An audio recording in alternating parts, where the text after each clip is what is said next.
What's up, guys? Conquest MMA. Um, Here with the recap for Royval Cap. The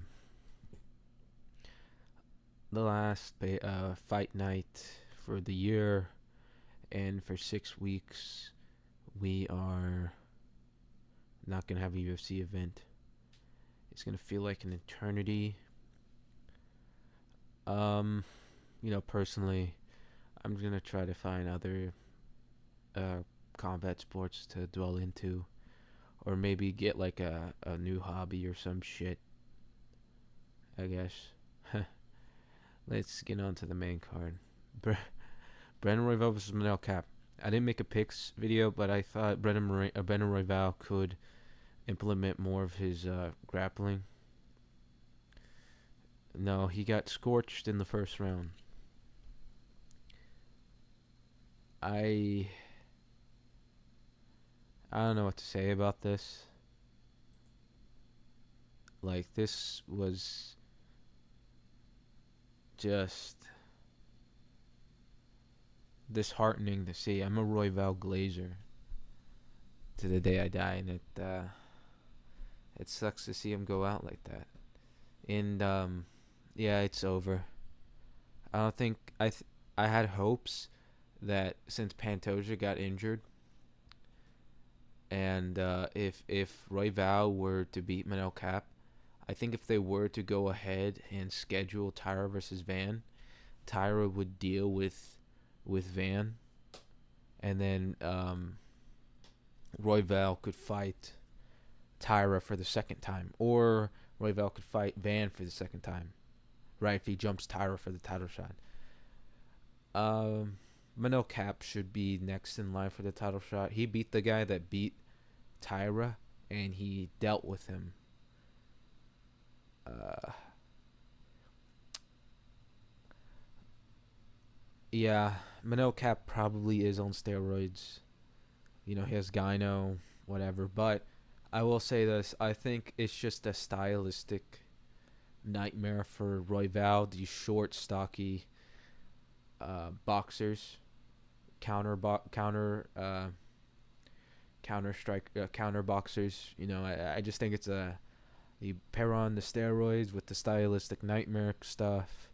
And even if Cap wasn't on steroids, he probably could have won without them, just with his style. It's just one of those things. And Royval's striking boxing defense is, you know, not great. He relies a lot on being the taller fighter. It Now that I don't think there's a hope where Royval could ever get another title shot. He's lost to Pantoja twice. He's lost to Van, and now he's lost to Cap. That puts him pretty far back. Not that that's ever discouraged Royval, but he is 33 at 125, and now that he's getting like sparked out cold, I I don't know. I think he should consider moving up, because there are more favorable matchups for him up the weight class. Right, I mean, I think he could find success like Figgy did. Figgy doesn't necessarily has the best striking defense, but Figgy does have an iron chin. But I think Royval should consider moving up into a more popular division. I think the move up to bantamweight is the right choice for him. They're gonna make him. They're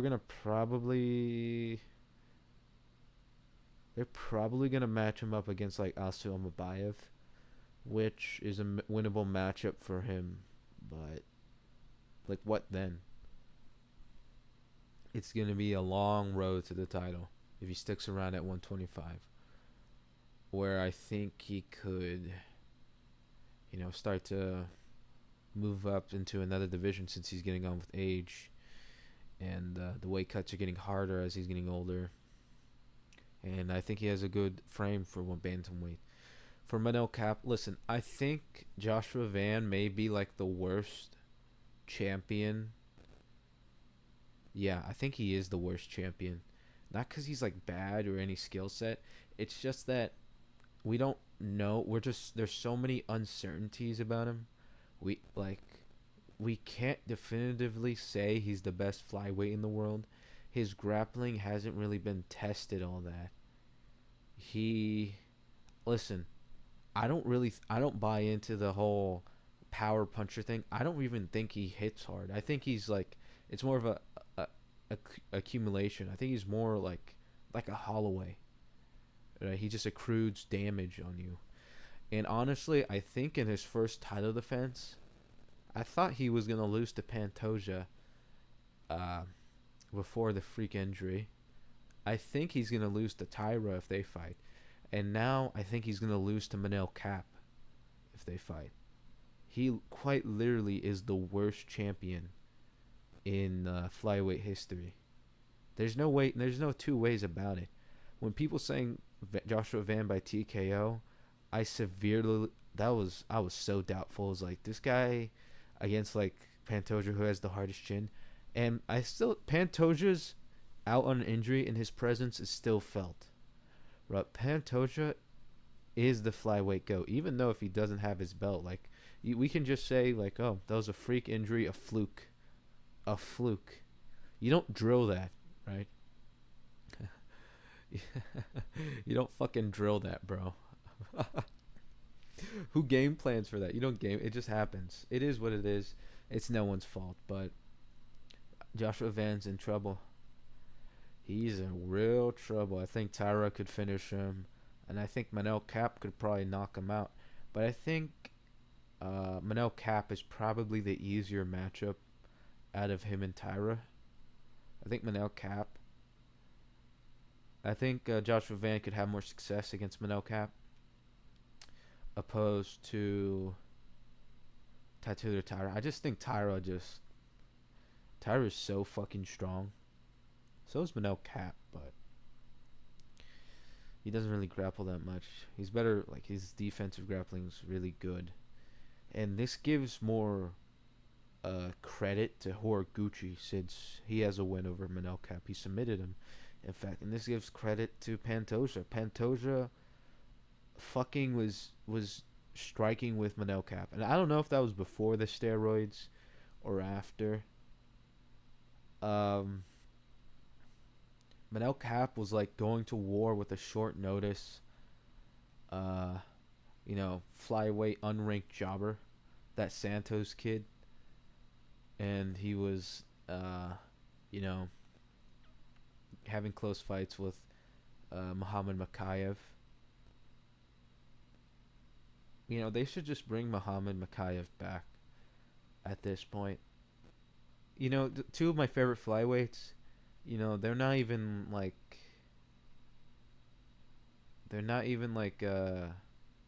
in the title picture, right? Like Pantoja's out on injury. He's gonna get the immediate rematch on whoever, right? And we don't even know what condition he'll return in. And with Royval, he's never gonna like. I'm just gonna be honest. I don't think he's gonna challenge for a title ever again at flyweight. I think he should cut his losses, move up, bulk up. He's coming off a KO loss. I think he just take the time to bulk up lighter man skill. Just start teaching these bantamweights what flyweight's all about, the lighter man skills and shit. Yeah. A little cope about the steroids, but I think Manel Cap probably would have beaten Royval even without them. It's just a stylistic thing, I think. It is what it is. I think this whole card was kind of shit anyway. Giga Chikadze versus Kevin Vallejos.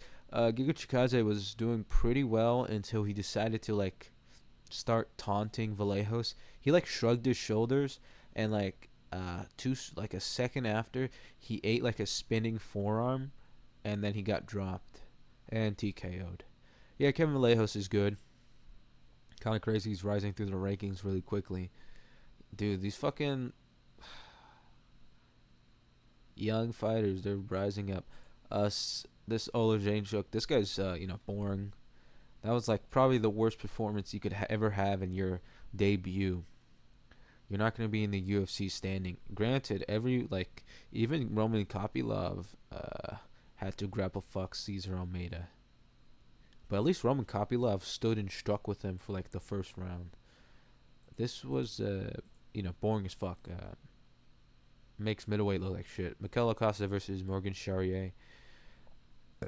How good is Steve Garcia? Steve Garcia is goated.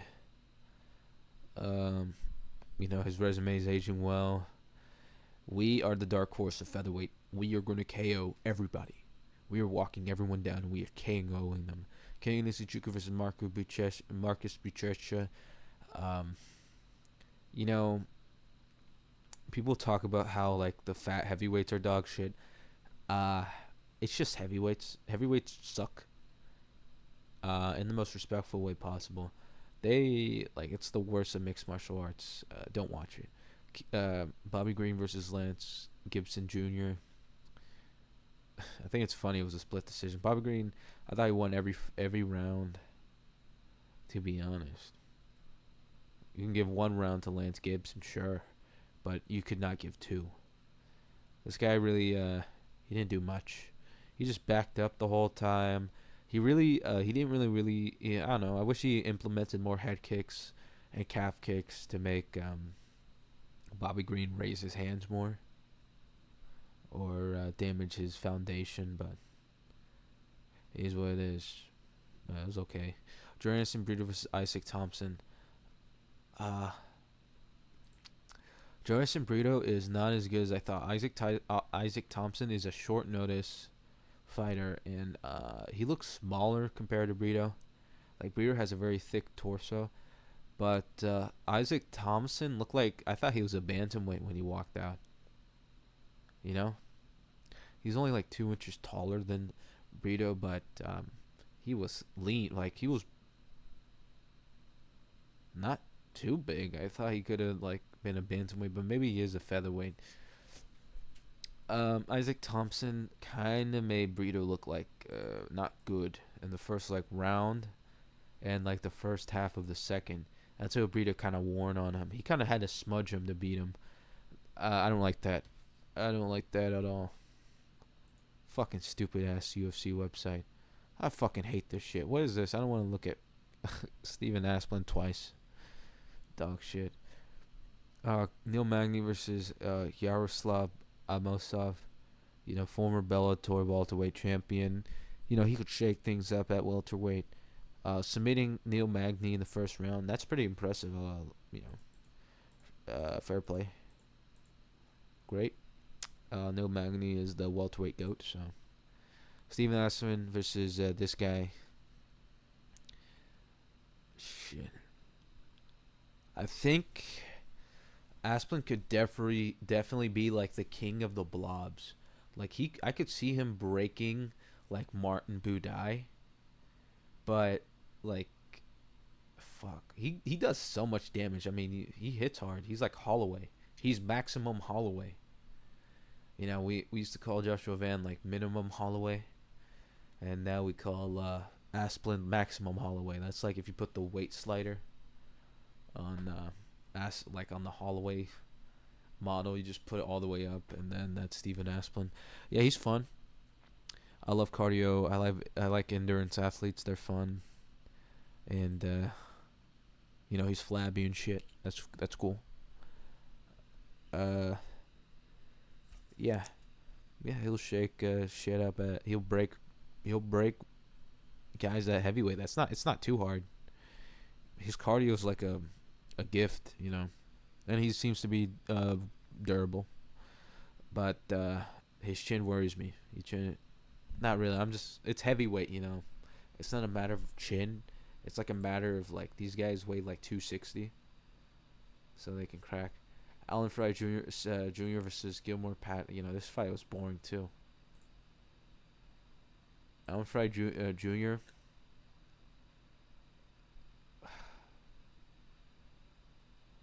This guy's like a middleweight. And he just like started spamming the clinch and try to hold him against the fucking cage. I didn't like that. It was boring. He lost his O. I think Jamie Lynn Horth versus this fight was actually decent. Easy, quick finish. Good for her. This card kind of ended on a really. This fucking last card of the year ended on a sour note because my goat fucking got murdered. He got murked. It is what it is. Yeah. Yeah, I'll see you when I see you. Bye.